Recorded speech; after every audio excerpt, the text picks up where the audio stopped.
All right, guys, welcome to another edition of Ram at the Fights. We keep the PFL team going.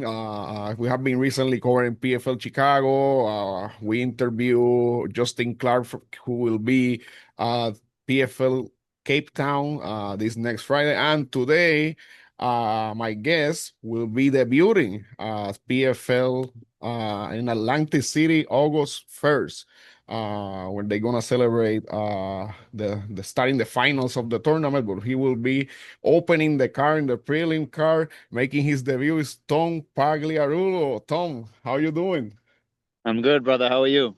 Good, good, man. Excited. Congratulations on this opportunity, brother. How it feels? I mean, regional scene, Rhode Island, Massachusetts, New Hampshire, from there to now on ESPN Atlantic City. How that feel? It feels awesome, man. Try not to let the moment be too big because it's big and it's not. It's just another step in my journey. It's somewhere I expected to be at some point, and now I'm here. And I think I'm here at the right time. I think I'm starting to come into my prime. My confidence is there, the skill is there. I'm ready to show it on ESPN, man. Yeah, man. You recently won a title at Titan FC. You became the featherweight champion there. So you have some momentum. 3-5 winning streak. And now this. I think your opponent now also be debuting. Do you know anything about him or what you Yeah, expect yeah, a from him? little bit. So I won the belt for Cage Titans in Massachusetts. Cage Titan, Not sorry. Titans. Yeah, yeah, easy to mix up. But yeah, my opponent he's got a belt himself. We have a similar opponent. And we've both fought a similar opponent. And yeah, man, he's more of a grappler, black belt in jiu-jitsu. Short, stocky dude, likes to throw on his feet. Tough guy. You know what I mean? I'm excited for it, but I think I'm a huge step up for him. I really do. I think I'm definitely the toughest opponent he's stepped in the cage with. And I plan on showing that. You know what I mean? I want to show there's levels to this and do that on a big stage. And by saying showing levels to this, you're expecting not only win, you're looking for making a statement in the big stage, in the big screen, just to not only because of course everybody want to win, but by making a big statement, that could mean that being the PFL, you could have a consideration to be included in the tournament. Yeah, I take them one at a time, and right now it's Matt Turnbull on that first fight August 1st, and yeah, man, I mean the goal is always go in there and win. I say this to myself every time, but I find a way to go in there and make it exciting and do something spectacular, and I'm always looking to do that in a way that's smart and calculated. I don't go in there and get reckless looking for finishes. I go in there and I break these guys down and I find a way to put them away. And I'm looking at the same thing August 1st. If I stay there for 3 rounds and beat them up for 3 rounds, great. If I put them away, great. But I want people to say, wow, this kid's something special when I'm done. Anything like you change from your camp now, the approaching this fight, or your team is doing basically the same formula you have been doing? Yeah, pretty much the same thing I've been doing, man. I don't really do all these big camps. I stay in the gym. This is my full-time job. I don't have like a side job or anything. All I do is train and fight. So I'm ready to go, man. This was 5 weeks notice. Some people would call that short notice. For me, I think that's the perfect amount of time. I've been ready to go.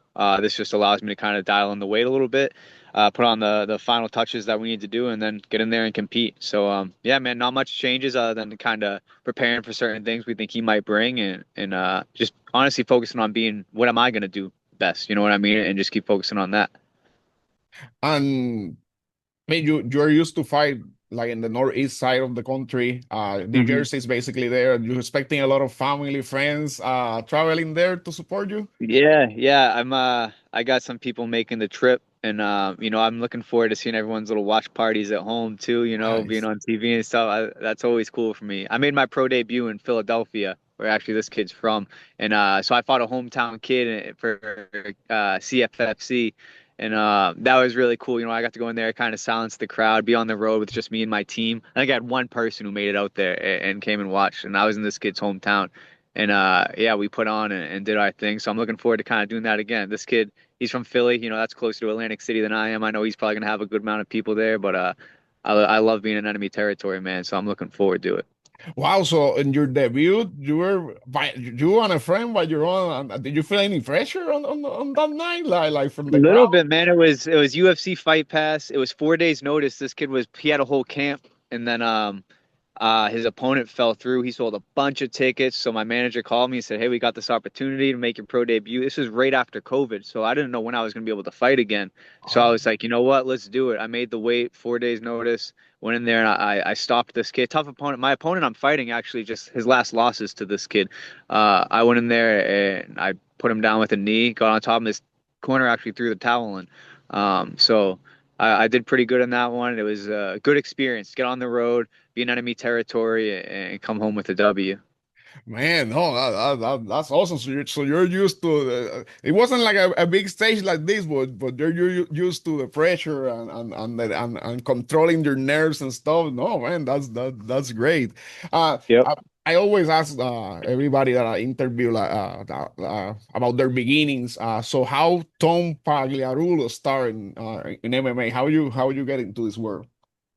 Yeah, I guess I grew up a wrestler. I started wrestling Oh, in fourth grade, and I wrestled till my freshman year of college, or actually first semester of sophomore year. Um, And then I think in high school, right after my senior year, like towards the end, I had a friend who was doing MMA. He wrestled as well, and he was getting ready for a fight and asked me to come in and help him out a little bit. So I did, and I ended up liking it. I had no like crazy story like I needed fighting to like save me or do all that. I just like it. You know what I mean? I don't need to do this. I really enjoy it. I like competing.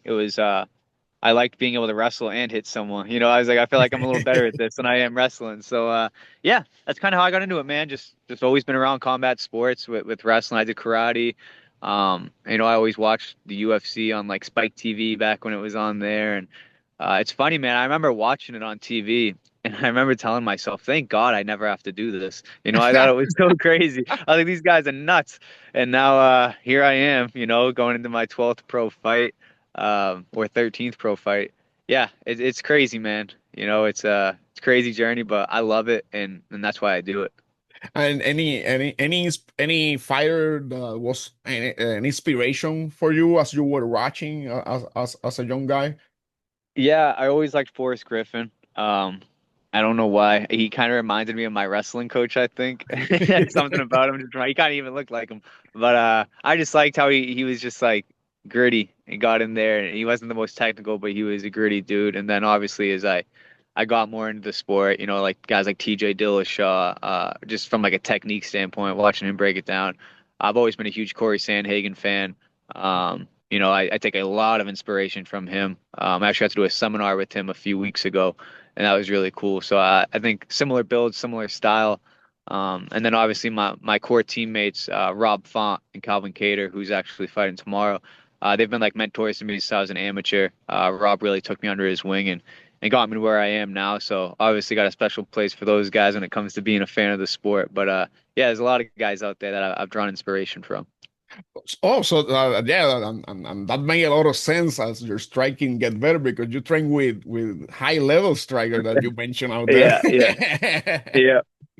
Yeah, Yeah, man. Rob put me in a boxing gym when I was an amateur. That was the first thing he did when he started working with me. He said, I want to take you to a boxing gym. I started sparring pro boxers, working with a boxing coach. So like that was huge for me. And then they set me up with their striking coach. So I went from a wrestler to never taking a shot in a fight and just knocking dudes out and letting my hands go.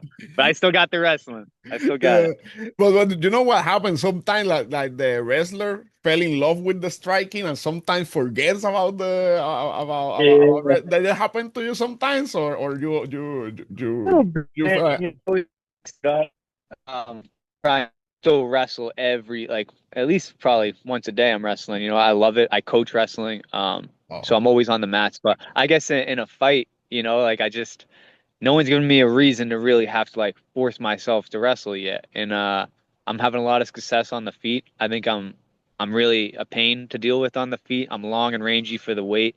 Um, I think I'm a step ahead of these guys in the striking right now, and I really got that figured out. But I do want to start mixing it up. I'm looking to mix it up in this fight, and just really put on a full display of mixed martial arts. Because at the end of the day, like going back to Corey Sandhagen, like that's one of my favorite things to watch about him is he goes in there and just like his wrestling's incredible, his striking's incredible, the jiu-jitsu's on. I'm trying to put on performances like that where it's like, damn, this guy is just better at the sport everywhere. So I want to say I forgot about it. It's just I think the way my fights have been going, it hasn't really played out where I've had to be in a position to use it yet. I haven't gotten to that point yet, and I think my opponent can bring that out of me. I think he's tough. He'll be there. He's gonna make me earn my success in there, and we'll see. Tom, August 1st, can you give us a little prediction how you see this fight going? Prediction, man. Everyone always asks me these. I'm not a big prediction guy. I go in there, I stay disciplined, and I think I can put this kid away. I do. He's never been stopped on the feet. He's never been TKO'd, knocked out. But he also hasn't fought real strikers. He's someone like me. I've had a lot of guys. I pretty good with everyone I've fought. After we kind of talk, and I've had some pretty high level dudes that I've fought say they've never been hit like I've hit them, and they've been in there with some pretty talented dudes. So. I'm starting to believe that and buy into that confidence, man. Like my speed, my power, like for a long, skinny, tall dude, I can crack and I can get it done a lot of different ways. And I think I can stop it on the ground too. So I think I can stop this kid. But if not, man, I see a dominant decision for sure. There you have it, guys. Tom Pagliarulo. Tom, I really appreciate you for your time. I think we cover everything in the interview, and we can wait for August 1st. But before we go, tell the people where they can follow you. You have merch to sell. Tell everything. Yeah, you follow me on Instagram. It's just at Tom Pags. That's really I do most of my posting for MMA. I try and keep the Facebook a little more like private and family oriented. I'm on Twitter at Tom Pags MMA. I don't use it a whole bunch, but I gotta be better about it. But Instagram for sure. Follow me on there. Shout out to all my sponsors, especially for this fight. I'm allowed to have two sponsors on my shorts, Bell and Williams and the law office of Andrew Berger for supporting me and helping me get to Atlantic City and have everything I need for that. And yeah, tune in August 1st, ESPN. I'm looking to make a statement. There you have it, guys. Tom Pagliarulo, August 1st, ESPN, first fight of the night. So tune in, and I will be sharing his socials too on the interview and on the shorts I will do for Instagram and stuff. And also, don't forget to like the interview and subscribe to the channel. Thank you.